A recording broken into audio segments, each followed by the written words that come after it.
All right, let's talk about some specific types of reinforcers. All right, so a reinforcer is something that can strengthen a behavior. It has the potential to strengthen behavior. One sort of tricky thing about reinforcers is they don't work for everyone. Sometimes something is reinforcing for one person and kind of useless for another, and sometimes it's actually more of a punisher for another. One example I always like to give is sometimes when I have in-person classes, I'll ask students, hey, what is your favorite snack or your favorite candy? And various people will say different things. Chances are, whatever someone names, you can find someone in the class who hates that treat. You know, like I had one student, they said their favorite treat was Milky Way, snack-size Milky Way chocolate bars. And so I said, okay, does anybody here not like that? And I had one student like, I hate Milky Way. I hate the stuff that's in there. I hate it. It's like mushy, it's gross, I don't like it. All right, so if I was trying to strengthen behavior, maybe I was trying to get you to participate in class. And so I say, okay, so if you participate in class, I'll give you a Milky Way. For that student who really likes Milky Way, that might be a motivator. For that student who doesn't like it, they're like, I'm not gonna do this for this thing I don't even want. No, thank you. So you have to remember that a reinforcer is going to depend on the individual. It's defined by the person's reaction to it, their response to it. So that's one tricky thing about it. Yeah. Another example that I like to give is one time when my older child was very young, they had this thing where Elmo, you know Elmo from Sesame Street, Elmo is doing this thing that was available online where you can get him to do a song with your child's name in it. And I thought that would be really cool. I thought my child would really like it, and so I'm getting ready. I'm like, okay, so if we go to nap time on time, I'm going to play you this song. And they were just like, I don't care. Look at it. Well, let me play you the song so you know what it is, and I played it, and my child, like Elmo starts singing, and my child just looks at the recording device and just says, no, Elmo, no. Clearly not impressed by Elmo singing a song with their name in it. I'm like, okay, so that does not work.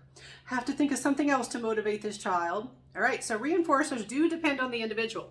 Some other things about reinforcers are you can have primary versus secondary reinforcers. What is a primary reinforcer? A primary reinforcer acts upon some biological need or urge, like food, thirst. Sometimes people will also expand it to sexual urge, but I'm not going to give any examples of that one for this class. I'm sure you can anticipate why. Let's focus on food, because primary reinforcers, food as a primary reinforcer, it's pretty commonly used. And so there's things like, hey, I'll give you a treat. I'll give you a snack for doing this behavior that I'm trying to strengthen. Getting treats, like when you're trying to potty train a young child, it's pretty common to like give them a single M&M or a single Skittle or something like that, trying to get them motivated about the whole process. All right, that would be a primary reinforcer because it's serving a biological need of some sort. What would a secondary reinforcer be? This is something that kind of takes on meaning, becomes reinforcing through its association with some primary reinforcer. So things like money. Why do we want money? Especially if it's just like paper money or just numbers on a screen, if it's digital currency of some sort. Why do we want that? Well, because we learned you can buy things with it. Like you can buy food with it, for example. You have learned to associate it with other things. Why do we want a gold star on our paper when we are younger, or maybe as college students? I'm sure some college students are like, hey, I'll take a gold star. I'll take anything. Right? Why do you want that gold star? It's not like the gold star on its own is desirable. It's because it's been associated with other things. It's been associated with things like praise and affection and warmth from the people around you. So with secondary reinforcers, you kind of have to learn why they're reinforcing. You have to kind of learn, well, why would I want that? Why would I work for that? Why would I change my behavior to earn that to get that type of reinforcement? All right, now some other things with reinforcers, they can also differ in terms of timing. Sometimes you get your reinforcement right away. Other times there's a delay. So you can have immediate versus delayed reinforcement, or an immediate versus a delayed reinforcer. So immediate reinforcement, you get it right after the behavior.